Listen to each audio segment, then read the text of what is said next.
Hi all எல்லோரும் எப்படி இருக்கீங்க? The laws of the spirit world புக்லேருந்து இன்றைக்கி பார்ட் 4 பார்க்கலாம்.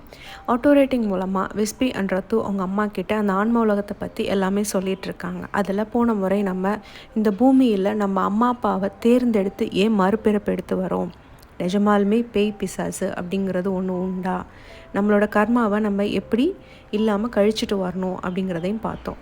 இன்றைக்கி மற்ற ரிலீம்ஸில் இருக்கக்கூடிய ஆன்மாக்களை நம்ம போய் விசிட் பண்ண முடியுமா, மற்ற ஆன்ம உலகுக்கு போக முடியுமா, மேல்நிலை ஆன்மாக்களை போய் பார்க்க முடியுமா கீழ்நிலையிலேருந்து அப்படின்னு இப்போ தெரிஞ்சுக்கலாம். ஆன்ம உலகில் மொத்தம் 7 படிநிலைகள் இருக்குது அப்படின்னு நம்ம பார்த்தோம். இதில் ஹையஸ்ட் அப்படின்னா 7வது, லோவஸ்ட் ரிலீம் அப்படிங்கிறது 1வது கீழ்நிலை ஆன்மாக்கள் இருக்கக்கூடியது. இதில் எப்போவுமே உங்களோட நல்லது கெட்டது இதை பொறுத்து தான் நம்மளோட பூமியிலேருந்து நமக்கு ஆன்ம உலகுக்கு நம்ம வருவோம். நம்ம பூமியில் என்ன மாதிரி விதமாக வாழ்ந்துட்டு முடிச்சுட்டு வந்திருக்கோம் அப்படிங்கிறத பொறுத்து ஆட்டோமேட்டிக்காக அந்த ஆன்ம உலகில் போய் நம்ம சப்கான்ஷியஸ் மைண்டு நம்மளை நிறுத்திடும் அப்படின்னு ஏற்கனவே சொல்லியிருக்காங்க. இந்த சப்கான்ஷியஸ் மைண்டு நம்ம இறந்த பிறகு தான் நம்ம எங்கே போவோம் அப்படிங்கிறது நமக்கு தெரியும். அதுவரை நமக்கு எந்த உலகத்துக்கு போவோம் அப்படின்ற எந்த ஒரு புரிதலும் நமக்கு இருக்காது வாழும்போது. சரி, இந்த 7லேருந்து 1 வரைக்கும் இருக்கக்கூடிய இந்த படிநிலைகளில் இருக்கக்கூடிய ஆன்மாக்கள் மற்ற உலகத்துக்கு போக முடியுமா? அதாவது இப்போ 4ல் இருக்கிறவங்க 5வது உலகத்துக்கு போய் அங்கே இருக்கவங்க எப்படி இருக்காங்க, அந்த உலகம் எப்படி இருக்குது அப்படின்னு விசிட் பண்ண முடியுமா அப்படின்னு ஒரு கேள்வி. முடியும் அப்படின்னு சொல்கிறாங்க. இப்போ மேல்நிலை ஆன்மாக்கள், அதாவது 4, 5, 6, 7ல் இந்த மேல்நிலை ஆன்ம உலகத்தில் இருக்கவங்களுக்கு விசிட் பண்ணுறதுக்கு சில ப்ரொசீஜர்ஸ் உண்டு, சில ட்ரைனிங் உண்டு. அதில் முதன்மையானது அந்த ஹையர் ரிலீமில் நம்பர் 7ல் கடவுள் தன்மையோட இருக்கக்கூடிய உயர்நிலை ஆன்மாக்கள்கிட்டேருந்து முதல்ல பெர்மிஷன் வாங்கணும் நம்ம. 2வது, அந்த ஹையர் சோல்கிட்ட பெர்மிஷன் வாங்கினாலும் நமக்கான சில ட்ரைனிங் கொடுப்பாங்க அப்படின்றாங்க, அங்கே போய் எப்படி இருக்கணும் அப்படின்னு சொல்லிட்டு. 3வது, நம்ம போகிறதுக்கு முன்னாடி ஒரு பெரிய ப்ரொடெக்டிவ் கிளாக் மாதிரி ஒரு அங்கி மாதிரி ஒன்று நம்மளை ஃபுல்லாக கவர் பண்ண மாதிரி நம்ம போட்டுட்டு தான் போகணும் அப்படின்னு சொல்கிறாங்க. ஏன்னா 6, 7 அப்படிங்கிறது ஸ்வர்க்கத்தையும் மிஞ்சி நம்மளோட கற்பனைக்கு அப்பாற்பட்ட அழகும் பொலிவும் ஒரு ஆன்ம நிம்மதியும் நிறைந்த ஒரு உலகம். அவ்வளோ சந்தோஷமாக இருக்கும்னு நம்ம ஏற்கனவே பார்த்தோம். அந்த உலகத்துக்குள்ளே நுழையும் போது 4, 5ல் இருக்கவங்களோட அந்த சோல்ஸ் கொஞ்சம் ஹெவியராக இருக்கும். இந்த அங்கின்ற அந்த ப்ரொடெக்டிவ் கிளாத் போடும்போது உங்களுக்கு அப்படியே லைட்டாக ஃபெதர் மாதிரி ஆகிடுவோம். நம்ம ஈஸியாக 6, 7க்கு போயிட்டு வர முடியும். இன்னொன்று முக்கியமான காரணம், இதை போடுறதுக்கு அந்த ஆன்ம உலகில் இருக்கக்கூடிய அந்த வெளிச்சம் அப்படிங்கிறது ரொம்ப பிரைட்டாக இருக்கும். அதை கீழ்நிலையிலேருந்து நம்ம 4, 5லேருந்து போகும்போது அதை எதிர்கொண்டு பார்க்க முடியாது. அதனால் அந்த நம்மளை ப்ரொடெக்ட் பண்ணிக்கிறதுக்காக கண்ணு கூசுகிற மாதிரி இருக்கக்கூடிய அந்த வெளிச்சத்தை ப்ரொடெக்ட் பண்ணிக்கிறதுக்காக இந்த ப்ரொடெக்டிவ் கிளாக் போட்டுட்டு போகணும் அப்படின்னு சொல்கிறாங்க.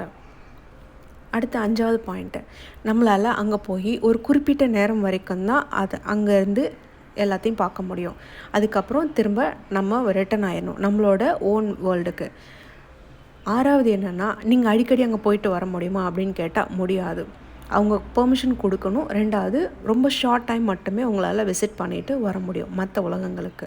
இது மேல்நிலை ஆன்மாக்களுக்கான ஒரு ப்ரொசீஜர்ஸ். இதே கீழ்நிலை ஆன்மாக்களை நீங்கள் போய் பார்க்கணும் அப்படின்னா, அதாவது மேல் உலகத்துலேருந்து இப்போ 6லேருந்து 5லேருந்து ஏதோ ஒரு உதவி கீழேருந்து கேட்குறாங்க, அவங்களுக்கு உதவி செய்கிறதுக்காக இந்த மேல்நிலை ஆன்மாக்கள் போகலாம் அப்படின்னா அவங்களுக்கு சில ப்ரொசீஜர்ஸ் உண்டு அப்படின்றாங்க. இதே போல் அவங்களும் ப்ரொடெக்டிவ் கிளாக் போட்டுட்டு தான் போகணும் அப்படின்றாங்க. ஏன் அப்படின்னா, ஏற்கனவே பார்த்தது போல் அந்த கீழ்நிலை ஆன்மாக்கள் முன்னேறணும்னு நினைக்கிற எந்த ஒரு ஆன்மாவையும் அவங்க அந்த யோசிக்க கூட விட மாட்டாங்க அப்படின்னு சொல்லிட்டு. ஸோ போகிறதுக்கு முன்னாடி யார் உதவி செய்ய கீழ்நிலை ஆன்மாக்களுக்கு போகிறாங்க, இந்த மேல்நிலை ஆன்மாக்கள் கீழ் உலகத்துக்கு போகும்போது இந்த ப்ரொடெக்டிவ் கிளாக் போட்டுட்டு தான் போகணும். அதே போல் ஹையர் சோலோட பெர்மிஷனும் அவங்களுக்கு இருக்கணும், அப்போ தான் போக முடியும். சரி, கீழ்நிலை ஆன்மாக்கள் அவங்க 1, 2, 3ல் இருக்கவங்க இந்த 5, 6 இதை போய் பார்க்க முடியுமா அப்படின்னு கேட்டால் அதுக்கு வாய்ப்பு ரொம்ப ரொம்ப கம்மி தான் அப்படின்னு சொல்கிறாங்க. ஏன் அப்படின்னா, அங்கே இருக்கிறவங்க நிஜமாலுமே ஆன்ம முன்னேற்றம் அடையணும் அப்படின்னு நினச்சா மட்டும்தான் அந்த மேல் உலகத்தில் இருக்கவங்கள போய் பார்க்க முடியும். அப்படியா இருந்தாலும் டைரெக்டாக அவங்களால போய் பார்க்க முடியாது. பூமிக்கு போய் பிறப்பெடுத்து அதன் பிறகு அவங்களோட பாவம் எல்லாம் கழிஞ்சி அந்த ஆன்ம முன்னேற்றம் அடைந்து திரும்ப ஆன்ம உலகுக்கு வந்த பிறகு ஹையர் சோல்கிட்ட பெர்மிஷன் வாங்கினா தான் நீங்கள் அடுத்த உலகத்துக்கு போய் பார்க்க முடியும். மேல்நிலை ஆன்மாக்கள்னா என்ன, ஸ்வர்க்கம்னா என்ன அப்படின்னு.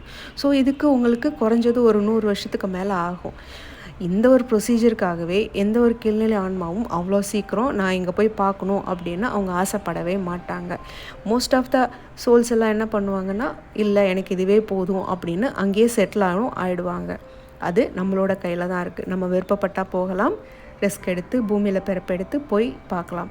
இல்லை எனக்கு இதே போதும் அப்படின்னாலும் நீங்கள் லோவர் ரிலயன்ஸில் அங்கேயே இருந்துக்கலாம். இது நம்மளோட ஓன் விருப்பம் தான் இது எல்லாமே. சில நல்ல ஆன்மாக்கள் என்ன பண்ணுவாங்கன்னா ரிஸ்க் எடுத்து போய் என்ன அப்படின்னு பார்ப்பாங்க. ஆனால் இந்த ஆன்ம உலகத்தை பொறுத்த வரைக்கும் எப்படின்னா, நிறைய பேர் ஆன்ம முன்னேற்றம் அடையணும்னு நினைக்கிறவங்க ரொம்ப சீக்கிரமாக ரிஸ்க் எடுத்து கீழே போகும்போது ஆன்ம முன்னேற்றம் பூமிக்கு போகும்போது ஃபாஸ்டராக இருக்கும். அதே நேரம் இந்த ஆன்ம உலகத்தை பொறுத்த வரைக்கும் எந்த ஒரு ஃபிக்ஸடான ரூல்ஸ், இந்த ஆன்ம உலகத்தில் உனக்கு இவ்வளோ நாள் தான் இருக்க முடியும், அடுத்து நீ கீழே போகணும் அப்படின்னு எந்த ஒரு டைம் லிமிட்டோ ஒரு ரூல்ஸோ எதுவுமோ கிடையாது. இது முழுக்க முழுக்க உங்களோட சொந்த விருப்பத்துக்கு மட்டும்தான் இந்த ஆன்ம உலகத்தில் இருக்க முடியும். கீழ்நிலை ஆன்மாக்களுக்கு அவங்க முன்னேறணும்னு நினச்சா போகலாம், இல்லை நான் இங்கேயே இருக்கிறேன் அப்படின்னாலும் நீங்கள் எத்தனை வருஷமானாலும் அங்கேயே இருக்கலாம்.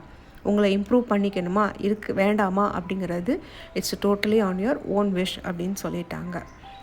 அடுத்து கடவுளோட அந்த நீதியில் எந்த ஒரு மாற்றமோ இல்லை பாரபட்சமோ இருக்கும் அப்படின்னு நம்ம பூமியில் இருக்கும்போது யோசிப்போம்.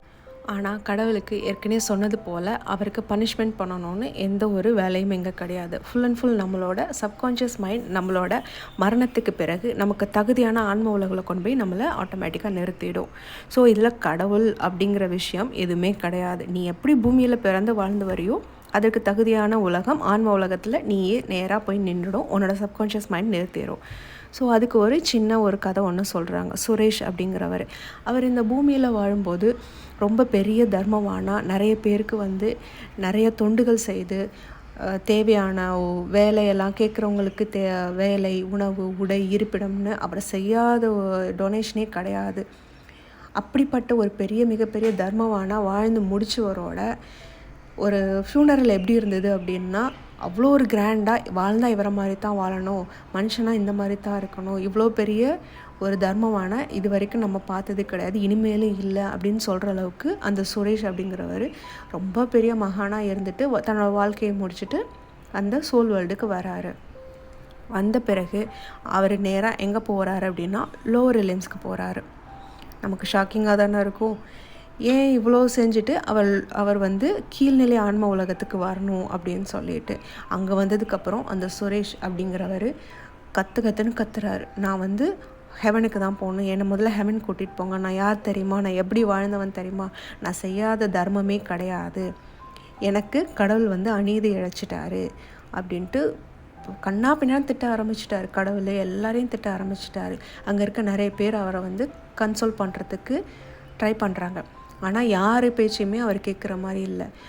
ஹையர் சோல் அவர்கிட்ட திரும்ப ஏன் இங்கே இருக்கிறாருன்னு எக்ஸ்பிளைன் பண்ணுறதுக்கு அவருக்கு ட்ரை பண்ணுறாங்க. அப்போது ஒரு ஹையர் சோல் கேட்குறாங்க, நீ பூமியில் வாழும்போது நிஜமாலுமே தன்னலம் இல்லாமல் தான் எல்லாருக்கும் தொண்டு செய்தியா, இல்லை எனக்கு சொர்க்கம் வேணும் அப்படிங்கிற அந்த ஒரு இன்டென்ஷன்னால் இவ்வளோ வேலையும் நீ செஞ்சு வாழ்ந்து முடிச்சுட்டு இங்கே வந்திருக்கியா அப்படின்னு கேட்கும்போது அந்த சுரேஷ் அவர் ஒத்துக்கிறார். ஆமாம், எனக்கு சொர்க்கம் வேணும்னு நினச்சதான் நான் இது எல்லா தொண்டையுமே நான் செய்தேன், எல்லாருக்கும் சாப்பாடு கொடுத்தேன், எல்லாருக்கும் எல்லாமே பண்ணேன். ஏன் அப்படின்னா என்னை சுற்றி இருந்த அந்த ஃபிலாசபர்ஸ், அந்த சமயவாதி, மத குருமார்க்கெல்லாம் என்ன என்கிட்ட சொல்லிக்கிட்டே இருப்பாங்கன்னா, நீ இதெல்லாம் செஞ்சால் சொர்க்கத்துக்கு போகலாம், இதெல்லாம் செஞ்சால் நல்லது, இதெல்லாம் செஞ்சால் உன் பாவம் எல்லாம் கழிஞ்சிரும் அப்படின்னு எனக்கு அவங்க அப்படி தான் சொன்னாங்க, அப்படி தான் வழிகாட்டினாங்க. ஸோ அவங்க அப்போல்லாம் என்னை ஏமாற்றிட்டாங்களா அப்படின்னு திரும்பி கேட்குறாரு. திரும்பவும் அந்த ஹையர் சோல் சொல்கிறாரு, என்றைக்குமே கடவுள் நம்மளை ஏமாற்றவே மாட்டார், அவர் நம்மளை முட்டாலும் ஆக்க மாட்டார். ஆனால் நீ நம்பின மத குருமாரும் ஒன்றை நீயே இதை செய்வதன் மூலம் நமக்கு சொர்க்கம் கிடைக்கும்னு ஒன்றை நீயே ஏமாற்றிக்கிட்ட. ஸோ நீ செஞ்ச எல்லா தானமும் தர்மமும் எப்படின்னா ஒரு மோட்டிவோடு தான் நீ செஞ்சுருக்கே தவிர நிஜமாலுமே ஃபுல் இன்டென்ஷனோட அவங்க கஷ்டப்படுறாங்க, அவங்க நல்லா இருக்கணும் அப்படின்னு நினச்சி நீ எதுவுமே செய்யலை, உன்னோட பாவத்தை கழுவுறதுக்காக மட்டுமே நீ இது வரைக்கும் தானம் தர்மம் அப்படின்னு செஞ்சிட்டு இருந்த அப்படின்னு அவருக்கு ஃபுல்லாக எல்லாமே எக்ஸ்பிளைன் பண்ணுறாங்க. ஆனால் இருந்தாலும் அந்த சுரேஷ் அதை ஏற்றுக்கிற மாதிரியே இல்லை என்னை முதல்ல அந்த கடவுள்கிட்ட கூட்டிகிட்டு போங்க, எனக்கு சொர்க்கம் தான் தகுதியானது, நான் இங்கே இருக்கக்கூடியவனே இல்லை, நான் எவ்வளோ பெரிய ஆள் தெரியுமான்னு சொல்லிட்டு அதை புரிஞ்சுக்காமல் திரும்ப அவர் கத்திக்கிட்டே இருக்க ஆரம்பிச்சிட்டார்.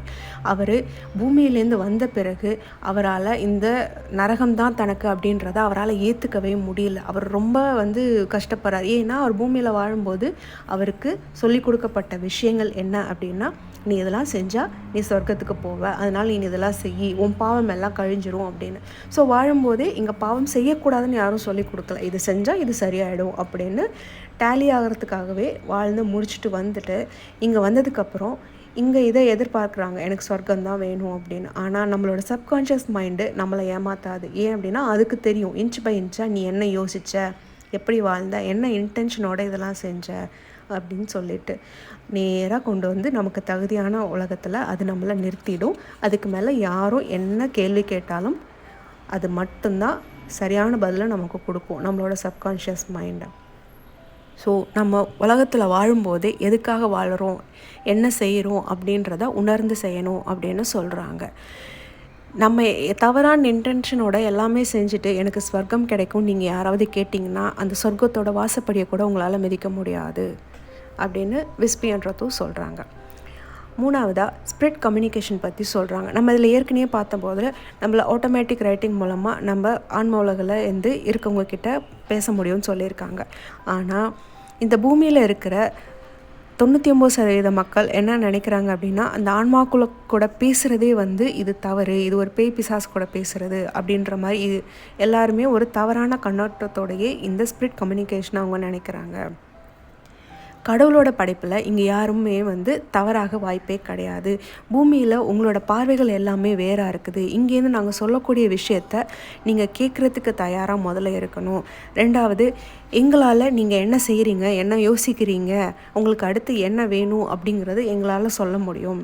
இது ரெண்டாவது 2-வே கம்யூனிகேஷன் மாதிரி தான். அது மாதிரி நாங்கள் சொல்கிறதும் உங்களுக்கு புரியும், உங்களுக்கு புரிய வைக்கிற மாதிரி எங்களாலேயும் சொல்ல முடியும். ஆனால் இதில் இருக்க ஒரு முக்கியமான விஷயம், எக்ஸாக்டாக நீ இதைத்தான் செய், இது நடக்கும் அப்படின்னு நாங்கள் ஓப்பனாக எந்த ஒரு விஷயத்தையும் சொல்ல முடியாது. ஏன் அப்படின்னா, உங்களுக்கு ஒரு விஷயத்த நீ இது சரி, இது தவறு, இது செய்யாதேன்னு நாங்கள் ஒரு ஹிண்ட் மாதிரி வேணால் கொடுக்க முடியும். ஒரு சகுனம் மாதிரி, ஒரு நிமித்தம் மாதிரி உங்ககிட்ட நாங்கள் சொல்ல முடியும், உங்களை வழி நடத்த முடியும். அதை மீறி எக்ஸாக்டாக இது இப்படித்தான் அப்படின்னு எந்த ஒரு விஷயத்தையும் உங்ககிட்ட நாங்கள் சொல்லவே முடியாது. இது எப்படி ரேடியோ வேவ்ஸ் மாதிரி தான், அதாவது 2-வே ரேடியோ வேவ்ஸ் மாதிரி தான் அப்படின்னு சொல்கிறாங்க. அதாவது நாங்கள் சொல்கிறதும் உங்களுக்கு கேட்கும், நீங்கள் என்ன செய்கிறீங்க, நீங்கள் என்ன நினைக்கிறீங்க, நீங்கள் என்ன கஷ்டப்படுறீங்க அப்படின்றதும் எங்களுக்கு புரியும். உங்களோட ஒவ்வொரு கஷ்டத்துலேயும் நாங்கள் ஹெல்ப் பண்ணுறதுக்கு இங்கேருந்து நாங்கள் ரெடியாகவே இருக்கோம், தயாராக இருக்கோம். இது எல்லாத்தையும் விட சந்தோஷமான விஷயம் என்ன அப்படின்னா, எங்களோட ஹையர் சோல்கிட்ட நாங்கள் பெர்மிஷன் கேட்போம், எங்கள் பூமியில் இருக்கக்கூடிய அன்பானவர்களுக்காக நாங்கள் உதவணும் அப்படின்னு. அவர் ரொம்ப சந்தோஷமாக எங்களுக்கு பெர்மிஷன் கொடுப்பாரு. அதே நேரத்தில் உங்ககிட்ட நாங்கள் இன்னொன்று திரும்ப சொல்கிறோம், யாருமே ஓனாக ஆட்டோ ரைட்டிங் அப்படின்றத தயவு செஞ்சு ஆரம்பிக்காதீங்க. அது ரொம்ப ரொம்ப டேஞ்சரான விஷயம். ஒரு மீடியமாக இருக்கிறவங்க மூலமாக பேச ட்ரை பண்ணுங்கள். ரெண்டாவது, ஒரு ப்ராப்பரான ஒரு குரு மூலமாக இல்லை ஆத்தரைஸ்டு பர்சன் மூலமாக அந்த ஆட்டோ ரைட்டிங் அப்படின்றத கற்றுக்கிட்டு ட்ரை பண்ணுங்கள். நான் முன்னாடியே சொன்ன மாதிரி இது 2-வே ரேடியோ கம்யூனிகேஷன் மாதிரி தான். ஆன்மாக்கள் கூட பேசக்கூடியது. நாங்கள் பேசுகிறது உங்களுக்கு கேட்கும், நீங்கள் பேசுகிறத நீ கேட்கும். இதில் அடுத்த முக்கியமான விஷயம் என்ன அப்படின்னா, நாங்கள் பேசும்போது எங்கள் தாட்ஸை ரிசீவ் பண்ணுறதுக்கு நீங்கள் தயாராக இருக்கணும். எப்போ நீங்கள் தயாராக இருப்பீங்க, உங்களோட பிலீவ்ஸ் நாங்கள் இருக்கோம், நாங்கள் சரியாக தான் உங்களை வழி நடத்துகிறோம் அப்படின்னு நீங்கள் நம்பும்போது தான் எங்களோட தாட்ஸ் உங்களை ரிசீவ் பண்ண முடியும், ரீச் ஆகும் அப்படின்னு சொல்கிறாங்க. ஆனால் உங்களுக்கு எந்த நம்பிக்கையுமே இல்லை அப்படிங்கும்போது நாங்களே உங்களை காப்பாற்றணும் அப்படின்னு நினச்சாலுமே அது ரொம்ப கஷ்டம்தான். ஆனால் எங்களோட தாட்ஸ் எப்போவுமே ஒரு எக்ஸ்ட்ராடனரியான பவர்ஃபுல்லானது தான். அது உங்களை கண்டிப்பாக ரீச் பண்ணும். ஆனால் உங்களோட சப்கான்ஷியஸ் மைண்ட் அப்படின்றது ஓரளவுக்கு தான் திறந்திருக்கும். அது ஓரளவுக்கு தான் நாங்கள் சொல்கிறத ரிசீவ் பண்ண முடியும். நாங்கள் சொல்கிற எல்லா விஷயமும் எல்லாமே உங்களுக்கான ஒரு நல்ல புரிதலை கொடுக்கணும் அப்படின்னா முதல்ல இந்த ஸ்பிரிட் கம்யூனிகேஷனையும் இந்த ஆன்மாக்கள் பற்றின ஒரு நல்ல புரிதலையும் நீங்கள் வச்சுருந்தா மட்டும்தான் அது நடக்கும் அப்படின்னு சொல்கிறாங்க. இந்த மெசேஜ் நாங்கள் இங்கேருந்து சொல்கிறது எல்லாமே எங்கள் ஹையர் சோல்கிட்டேருந்து பெர்மிஷன் வாங்கி உங்களை வழி நடத்துறதுக்காக நாங்கள் சொல்கிறோம். எப்பவும் உங்களுக்கு நாங்கள் உதவுறதுக்கு தயாராக தான் இருக்கோம். இது இந்த பூமியில் வாழ்கிறவங்களுக்கு கிடைச்ச ஒரு மிகப்பெரிய கிஃப்ட்டுன்னே சொல்லலாம். தயவு செஞ்சு அதை எல்லாரும் நல்லபடியாக யூஸ் பண்ணிக்கோங்க. வாழ்கிற வாழ்க்கையில் எங்களோட ஹெல்ப்பை நீங்கள் யூஸ் பண்ணிவிட்டு எது சரி எது தவறு, யாரை நம்பலாம் நம்பக்கூடாது அப்படின்னு நீங்கள் புரிஞ்சு ரொம்ப சுலபமாக வாழ்ந்து ஆன்ம முன்னேற்றம் அடைந்து நல்ல ஒரு நிலைக்கு வந்துடலாம் அப்படின்னு சொல்கிறாங்க. என்ன நேர்களே, அடுத்த ஆன்ம உலகில் வேறு என்ன நடக்க போகுது, இந்த ஆன்ம உலகில்னால் இன்னும் என்னென்ன விதிகள் இருக்குது அப்படின்னு அடுத்த பாட்டில் நம்ம பார்க்கலாம். அது வரைக்கும் நன்றி, வணக்கம்.